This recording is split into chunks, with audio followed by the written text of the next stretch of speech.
Tantor Audio, a division of Recorded Books, presents The Wax Pack, On the Open Road in Search of Baseball's Afterlife, by Brad Balukjian, narrated by Brad Balukjian. Baseball is very much a game about fathers and sons, as the following pages attest. My gratitude to my dad will hopefully speak for itself, but I want to use this space to thank my mom.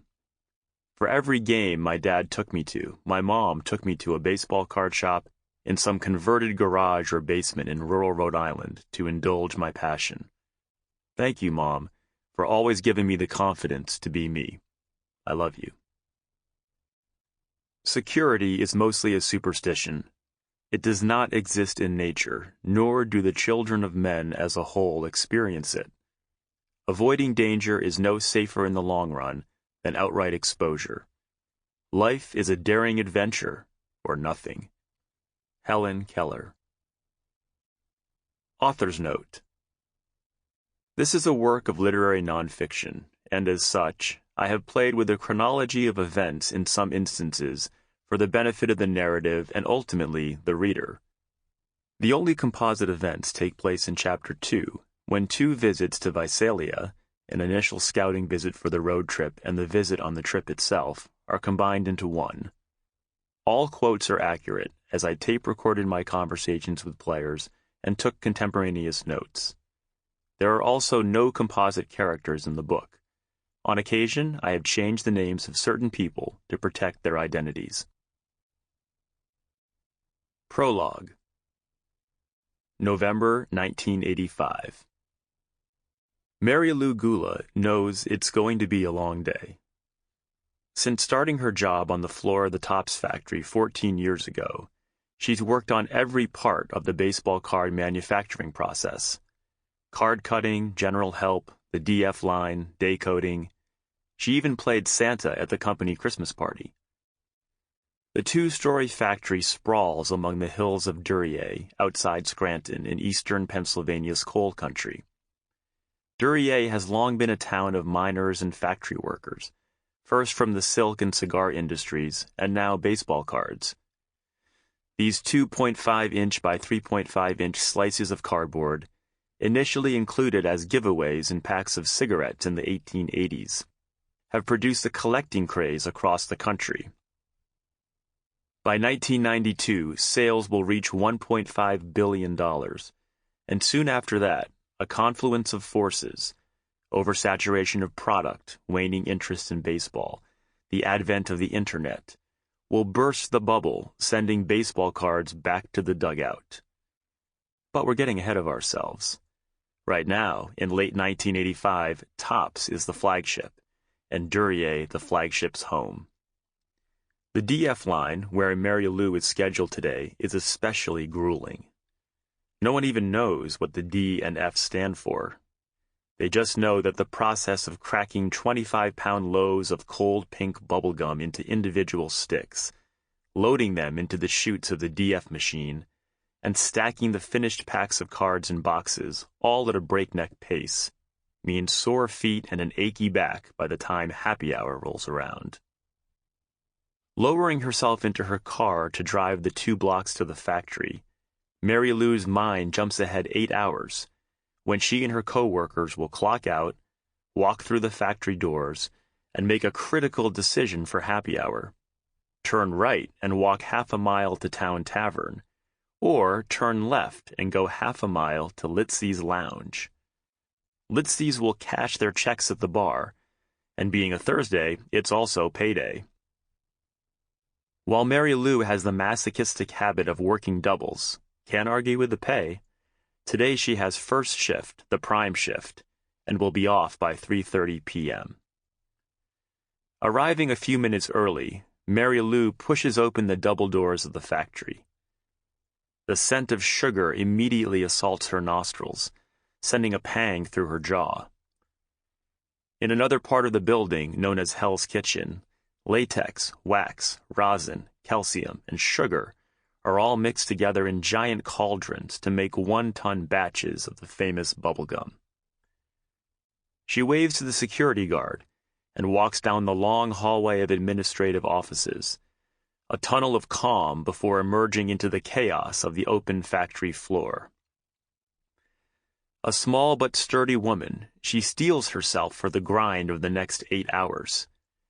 Yet a smile creeps across her face. This is literally her family. 12 of her relatives work here. It's tough work, yeah, but it's a collective struggle.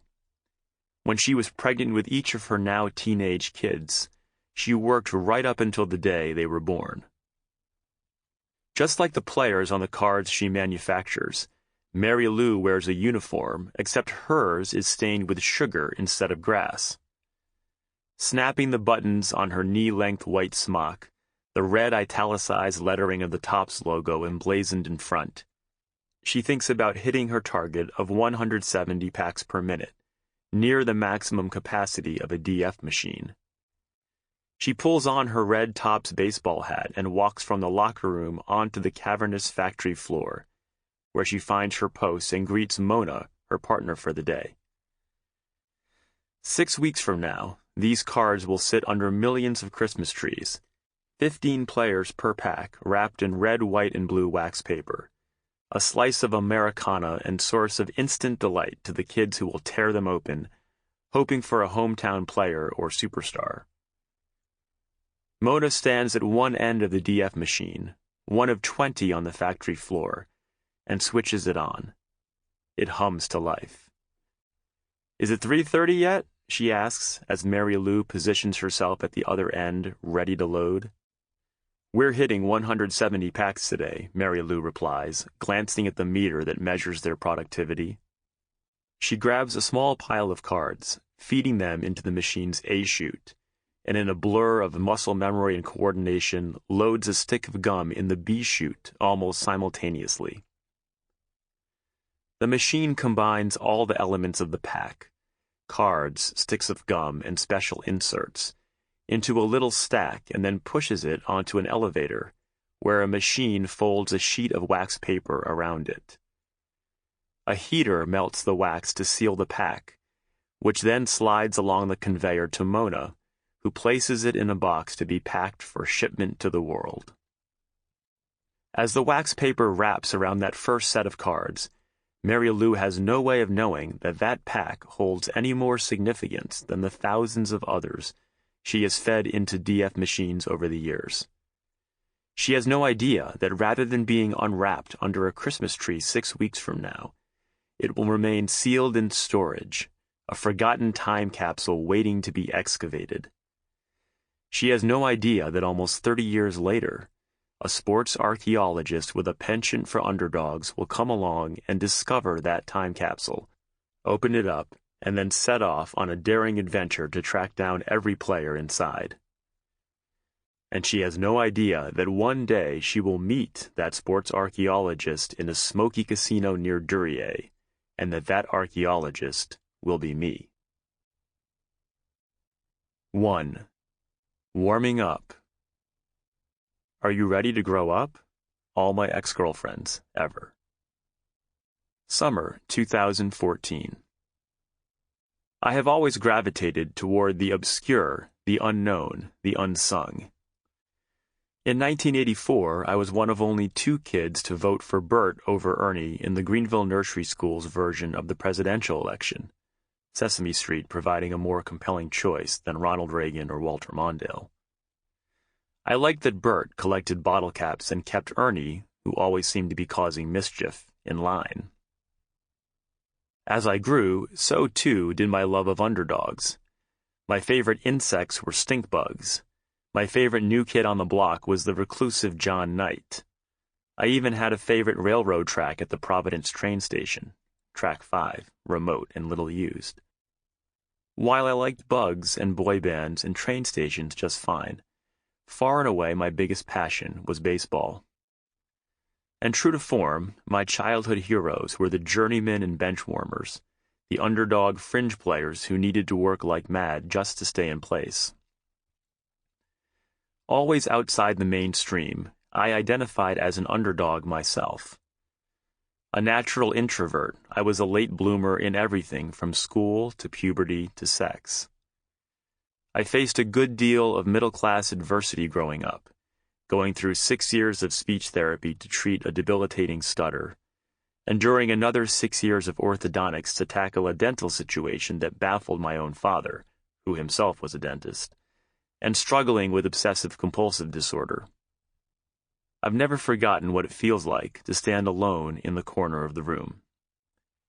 Now 34, I am still putting bugs in jars, still listening to 80s music on cassette tapes, and still loving baseball. And so it's probably no coincidence that I am also still single, living on a shoestring adjunct professor's salary while renting a room from a lawyer in Oakland, California. In my early 20s, I thought I'd met the one, and was ready for what you're supposed to do next, marriage, kids, etc. But I was wrong. Expectations can be a dangerous thing. Oakland is an underdog in its own right, its skyline no match for the glitz and gloss of its counterpart, San Francisco, across the bay. I prefer the grit of Oakland, a difference symbolized best by the differences in the city's baseball stadiums. The crowd at the Giants' AT&T Park resembles a corporate happy hour, with tech hipsters swiping on their phones, their bodies turned away from the field in animated conversation, the game a mere backdrop for socializing. The Oakland Coliseum, on the other hand, is a post-apocalyptic crater ringed with hot dog stands. Opened in 1966 on the flank of the I-880 freeway, the eyesore has been decaying for years, its plumbing regularly failing and leading to major sewage problems in the clubhouse. But the Coliseum is my church and the upper deck my pew. One lazy summer day in 2014, I plop down $15 and have an entire section to myself, stretching out across 3 seats. I share my perch overlooking the first baseline with brazen seagulls squawking and jousting for food scraps, unfazed by my presence. The Jumbotron displays the team's lineups and players' statistics, and just beyond, the tops of the Oakland Hills glow in a sea of golden light. Even from these nosebleed seats, the freshly watered green of the outfield grass and reddish-brown of the infield dirt radiate like a tropical rainforest with a buzz cut. As the A's leadoff hitter swaggers to home plate in that way only baseball players can, thick haunches pumping up and down with each stride like the coupling rod of a locomotive, I hover my pencil a couple of inches above my scorebook, ready to record the action. I glance at the scoreboard and scan the names, suddenly aware of how few I actually recognize. While I still follow baseball, my knowledge of players peaked around age 10, when shoeboxes brimming with baseball cards covered my shelves. Those cards were like little monuments to my heroes, the backs of them crammed with statistics in squint-inducing fonts. And while I appreciated, even obsessed over those numbers, I can still recite the career stats of my favorite player, Don Carmen. Gaudy statistics did not impress me.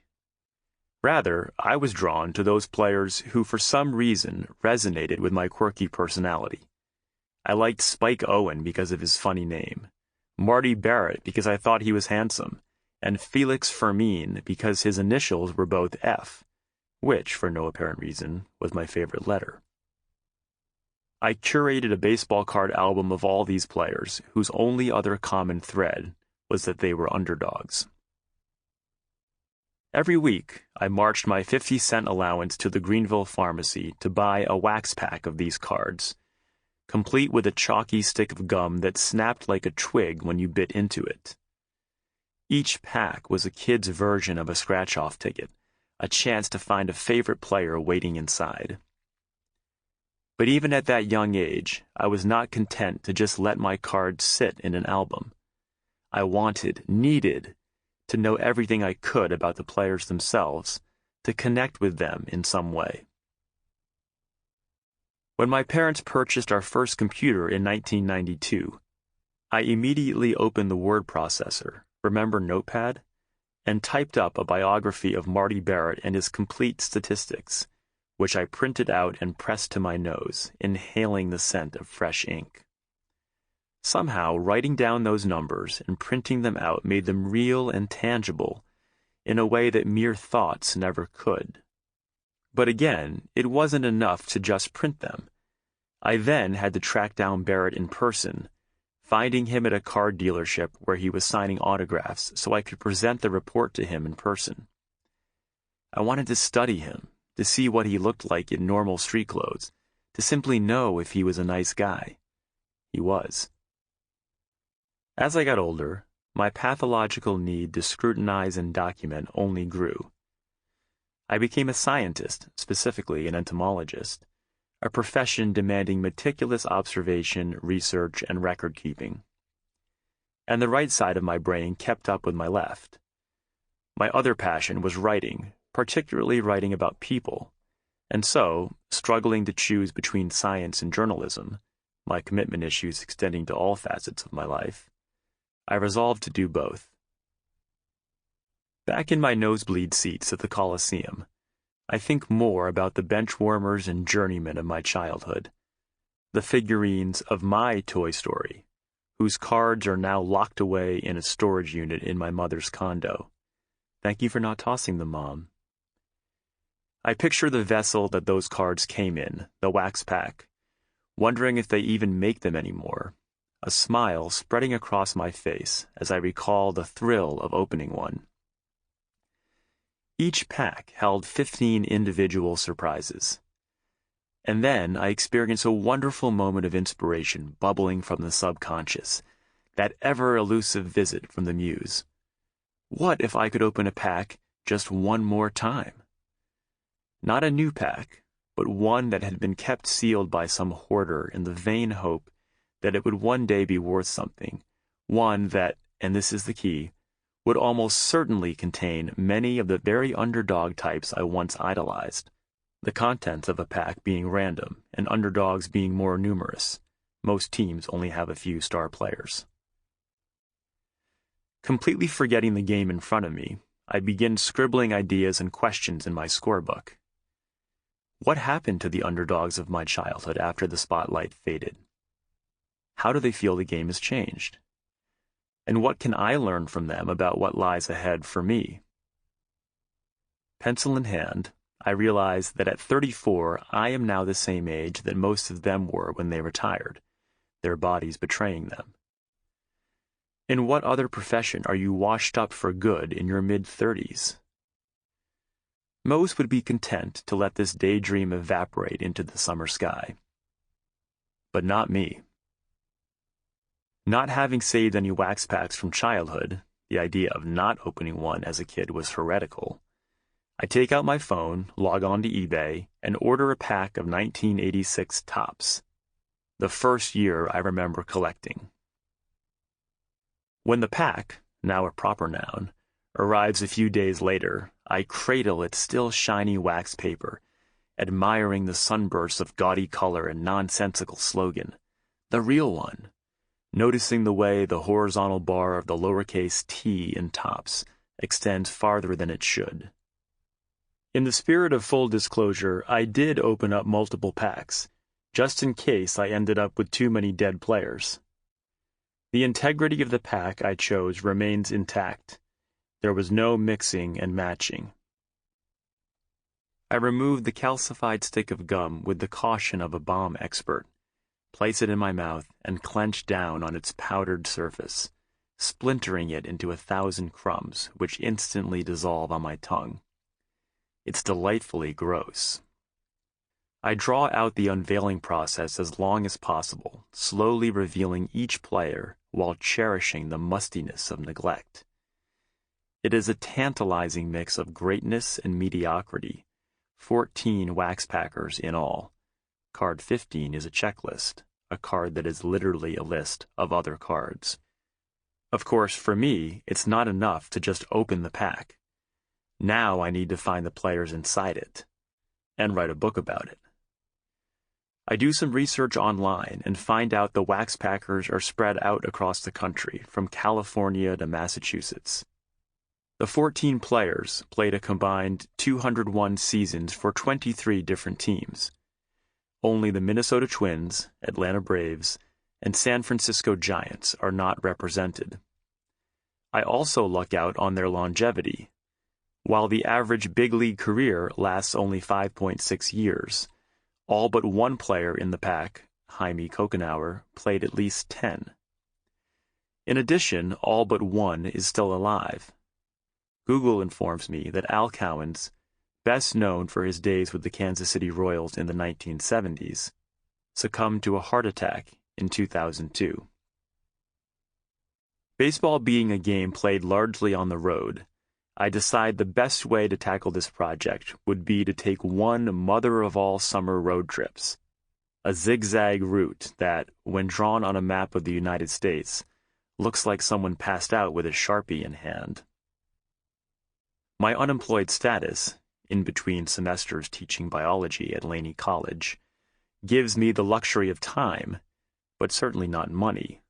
Unlike literary quests like Eat, Pray, Love, the only advance I have is the warning that Vince Coleman might be a dick. This journey would, of course, require condensing a year's worth of driving into 7 weeks, which raises 2 serious concerns. 1, my tendency to get immediately drowsy behind the wheel. I've been known to nod off driving the Bay Bridge between Oakland and San Francisco. And 2, the steed for my odyssey would be a 2002 Honda Accord, already with 154,029 miles on the odometer, the automotive equivalent of asking a 40-year-old pitcher to throw a complete game. I circled June of next year on the calendar as my departure date, giving me 9 months to try and locate 13 ex-ballplayers and the ghost of a 14th, and convince them to talk to me. But here's the thing. I have no special connections, no rich uncle who was golf buddies with George Steinbrenner. I don't even have a sports writing pedigree to give me legitimacy, having focused almost exclusively on science in my freelance writing career. So I resort to good old-fashioned stalking. My methods vary according to the player. Some are only a Google search away. Rance Mullenix's Century 21 Realtor webpage instantly pops up, including his cell phone number. While the more famous players, like Carlton Fisk and Doc Gooden, are much harder to contact. I have a narrow window in which to pull off this road trip. 49 days, leaving June 19th and returning home August 6th, with only one buffer day in case I have car trouble or get arrested trying to ambush Carlton Fisk. Time is tight because on August 8th I have a plane ticket to fly back across the country for the wedding of one of my college buddies, an event I can't miss. When I encounter each new Waxpacker, I will hand him a thick manila folder, a collection of all the articles written about him in the sports media. I will say, "This is my file on you. I've read it all, and I still feel like I know nothing about you." He will smile and chuckle, impressed that I am willing to call him out on the well-known fact that players are trained to say nothing of substance to journalists. "What do you want to know?" he will ask. You're about to find out. 2. Happy Meals. Control what you can control. Rance Mullenix. Days 1 and 2. June 19th and 20th, 2015. Miles driven, 303. Cups of coffee, 3. Oakland, California to Visalia, California. 25 miles outside the city limits, I get my first whiff of Visalia. Nose crinkling, I hit scan on the Accord's radio, ping-ponging between Christian rock and mariachi, then finally resort to the AM dial. More Christians, talking this time. "What do you do if you need to perform a baptism and there's no water available?" asked the host. "What the fuck?" snaps Jesse from the back seat, his dark brown eyes flashing. For the first leg of the trip, driving east from Oakland and then south along the spine of California's Central Valley, I brought along my two best friends, Adam and Jesse Brulard, figuring the company would be nice before I strike out on my own. I met the Brulard brothers right after college, in 2002, when I moved to Santa Barbara. Our parents, who were acquaintances back in our home state of Rhode Island, had arranged a play date for us at a local bar, something that 99 times out of 100 doesn't result in a sequel. Fresh from a shift at their family restaurant, the Brulards, who pride themselves on being blue-collar, took one look at the literal blue collar of my starched polo shirt and flat-front khakis and checked the clock. But it turned out we had a lot in common. Jesse and I both loved baseball, were terrified of power tools, and used caps lock instead of the shift key for capitalization. Adam, whom we call the Kid, even though he's technically a few months older than me, hated baseball, but we bonded over our love of obscure Star Wars characters. And the brothers couldn't have been more different from each other. Jesse, a loud-talking, cymbal-crashing force of charming neurosis and mercurial pride. Adam, a sensitive free spirit and ex-bartender, ready to nest with his fiancée, Allie. The radio voice in my car continues. The Book of Baptism Rules states that if no water is available, certain doubtful matter, such as saliva, tears, or light beer, can be substituted for the baptism. How much longer, dude? I could use some doubtful matter right now, Jesse says. I'm thinking Heineken, he adds, leaning so far forward he's almost in the front seat. And some chicken tenders, the Kid says, shutting off the radio sermon. Riding shotgun, he shifts his feet and yanks on his black hoodie from the Kona Club, a bar back in Oakland where he used to sling fruity cocktails. If San Francisco and Los Angeles are California's showrooms, then this, the Central Valley, is the boiler room. The carefully gridded quilt of ranches and farms bears little resemblance to the land once roamed for centuries by the Yokut tribe of Native Americans. Gold seekers flocked here in the early 1850s, and when they didn't find the bounty they expected, they transformed the grassland into an agricultural hub. Pistachio, walnut, and orange orchards stretched to the horizon, interspersed with cattle stalls. So, who is this guy again? Lance Mullinks? The Kid asks, fishing out the 1986 baseball cards that inspired the trip. Jesse rolls his eyes. Jesus Christ, Kid, it's Rance Mullinix, he replies, dragging out each syllable. I smirk at Jesse's frustration. We've only been on the road 3 hours, and I've already refereed half a dozen spats, headlined by an epic debate over the food at IHOP versus Marie Callender's, the edge going to the latter, based on their free blueberry banana loaf. Rance is the perfect leadoff hitter for this journey, wonderfully pedestrian as a player, but phonetically unforgettable. He epitomizes the underdogs I idolized as a kid, a scrappy overachiever with the physique of a librarian who managed to play 16 seasons in the big leagues. In newspaper accounts from his career, the same adjectives come up over and over. Smart, mild-mannered, hard-nosed. He was a perpetual part-timer who got by on guile and hustle, a line drive hitter whose career ended in Hollywood fashion, winning a World Series with the Toronto Blue Jays in 1992. He had not been hard to find. His cell phone number was listed online, and when I called him and explained the gist of the project, he seemed genuinely interested, almost bashful. In our very first conversation, he said, I'd be happy to show you around. The small town I'm from, Woodville, located right outside Visalia, I'm not sure how interesting you'll find it. Rance wanted to come back here, the Kid says, billboard streaking by as we enter Visalia proper. If abortion was my right, why do I feel so wrong, reads one. Rance came home and now works as a residential realtor, which raises this very important question. What the hell is a World Series champion doing hosting open houses in a place that smells like cow shit? Getting marital advice from Rance Mullenix was definitely not on. Sample complete. Ready to continue?